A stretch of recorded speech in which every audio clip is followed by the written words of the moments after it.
ദൈവിക കഥകളുമായി കലിയുഗ സാഗയുടെ പുതിയ എപ്പിസോഡിലേക്ക് ഏവർക്കും സ്വാഗതം. ശിവന്റെയും ശക്തിയുടെയും മനോഹരമായ ഒരു കഥ കേൾക്കാൻ നമുക്ക് ഈ യാത്രയുടെ ഭാഗമാകാം. പണ്ടുകാലത്ത് ബ്രഹ്മാവ് ഭൂമിയെ സൃഷ്ടിക്കാൻ തന്റെ മകനായ ദക്ഷ പ്രജാപതിയെ ചുമതലപ്പെടുത്തി.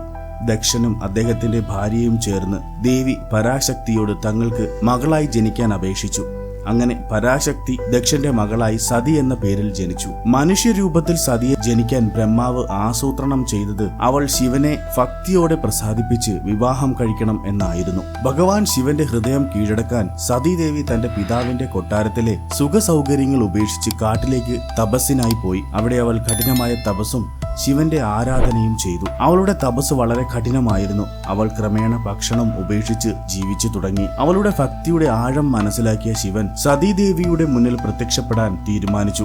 സതീദേവിയുടെ ആഗ്രഹം സ്വീകരിച്ച് ദേവിയെ തന്റെ വധുവായി സ്വീകരിക്കാൻ അദ്ദേഹം തയ്യാറായി. അതേസമയം മാതാ സതിയുടെ അഹങ്കാരിയായ പിതാവ് ദക്ഷൻ ഈ സംഭവത്തിൽ സന്തോഷവാനായിരുന്നില്ല. അദ്ദേഹം മഹാവിഷ്ണുവിന്റെ ഭക്തനായിരുന്നു. തന്റെ മകൾ ഒരു താപസനെ വിവാഹം കഴിക്കുന്നത് അദ്ദേഹത്തിന് സഹിക്കാൻ കഴിഞ്ഞിരുന്നില്ല. ശിവൻ തന്റെ മകൾക്ക് യോഗ്യനല്ലെന്ന് ദക്ഷൻ കരുതി. പക്ഷേ സതീദേവി ശിവഭഗവാനെ വിവാഹം കഴിക്കാനുള്ള തന്റെ തീരുമാനത്തിൽ ഉറച്ചു നിന്നു. അവർ വിവാഹിതരായി. സതി മാതാവ് തന്റെ ഭർത്താവിനോടൊപ്പം കൈലാസത്തിലേക്ക് പോയി. വിവാഹം കഴിഞ്ഞ് അധികം താമസിക്കാതെ ദക്ഷൻ തന്റെ കൊട്ടാരത്തിൽ ഒരു വലിയ യാഗം നടത്തി. അവിടെ എല്ലാ രാജാക്കന്മാരെയും രാജകുമാരിമാരെയും ദേവന്മാരെയും ദേവിമാരെയും അദ്ദേഹം ക്ഷണിച്ചിരുന്നു. ദക്ഷൻ തന്റെ മകളോട് അപ്പോഴും ദേഷ്യത്തിലായിരുന്നു. ശിവനെയും സതിയെയും അപമാനിക്കാൻ അദ്ദേഹം പദ്ധതിയിട്ടു. കൈലാസത്തിൽ യാഗത്തെക്കുറിച്ചറിഞ്ഞ സതീദേവിക്ക് അവിടെ പോകാൻ അതിയായ ആഗ്രഹമുണ്ടായി. എന്നാൽ ഭഗവാൻ ശിവൻ അവളെ പോകാൻ അനുവദിക്കാൻ വിസമ്മതിച്ചു. പക്ഷേ സതീദേവി യാഗത്തിൽ പങ്കെടുക്കാൻ നിർബന്ധം കാണിച്ചു. അപ്പോൾ ഭഗവാൻ ശിവൻ പറഞ്ഞു,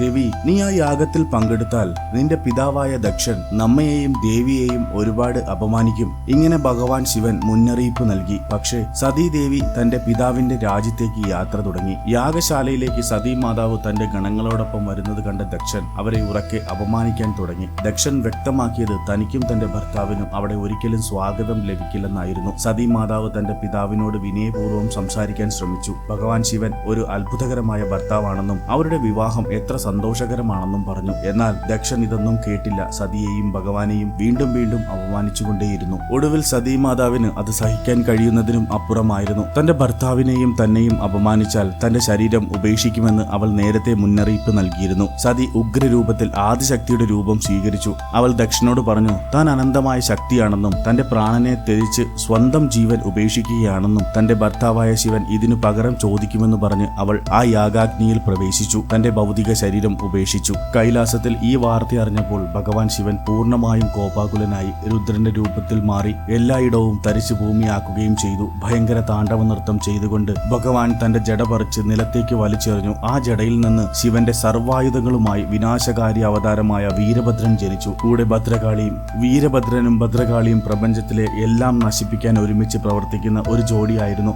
അവരെ സഹായിക്കാൻ 8 ദേവിമാരും ജനിച്ചു. ചാമുണ്ട, ഇഷാനി, മുണ്ടമർദിനി, ഭദ്ര, കാളി, കാർത്യായനി, വൈഷ്ണവി, ത്വരിത തുടങ്ങിയവർ. വീരഭദ്രൻ ദക്ഷന്റെ ശിരസ് ഛേദിച്ചു വലിച്ചെറിഞ്ഞു. ദക്ഷന്റെ സൈന്യത്തെയും ദേവന്മാരെയും സന്യാസിമാരെയും അവിടെയുണ്ടായിരുന്ന മറ്റെല്ലാവരെയും നശിപ്പിച്ചു. ഈ ഭീകരമായ നാശത്തിന് ശേഷം ഭഗവാൻ ശിവൻ ദക്ഷനെ വീണ്ടും ജീവിപ്പിച്ചു. ദക്ഷന് ഒരു ആടിന്റെ തല നൽകി. അങ്ങനെ ദക്ഷൻ ഭഗവാൻ ശിവന്റെ കാരുണ്യത്താൽ ഒരു പുതിയ ജീവൻ ലഭിച്ചു. ശിവൻ സതിയുടെ വേർപാടിൽ പൂർണ്ണമായും തകർന്നിരുന്നു. അദ്ദേഹം സതീ മാതാവിന്റെ കത്തിക്കരിഞ്ഞ ശരീരം ചുമലിലേറ്റി ലോകമെമ്പാടും അലഞ്ഞു തിരിഞ്ഞു നടന്നു. അങ്ങനെ മഹാവിഷ്ണു തന്റെ സുദർശന ചക്രം ഉപയോഗിച്ച് സതീ മാതാവിന്റെ ശരീരം 51 കഷ്ണങ്ങളാക്കി മുറിച്ചു. അദ്ദേഹം ഓരോന്നിനും ശക്തിപീഠം എന്ന് പേരിട്ടു. സുദർശന ചക്രം കൊണ്ട് മുറിഞ്ഞപ്പോൾ സതീ മാതാവിന്റെ ശരീരഭാഗങ്ങൾ ഇന്ത്യയുടെ വിവിധ ഭാഗങ്ങളിൽ വീണു. ഈ ശരീരഭാഗങ്ങൾ ഓരോന്നിലും പരമമായ ദേവി ആദിപരാശക്തിയുടെ സാന്നിധ്യമുണ്ട്.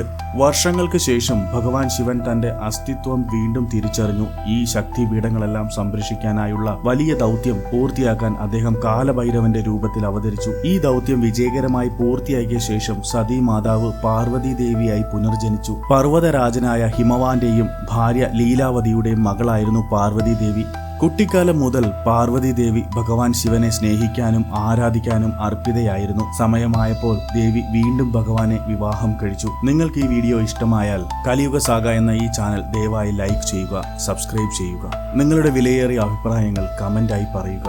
ജയ് ഭോലേനാഥ്, ജയ് മാ സതി, ജയ് മാ പാർവതി, ഹർ ഹർ മഹാദേവ്.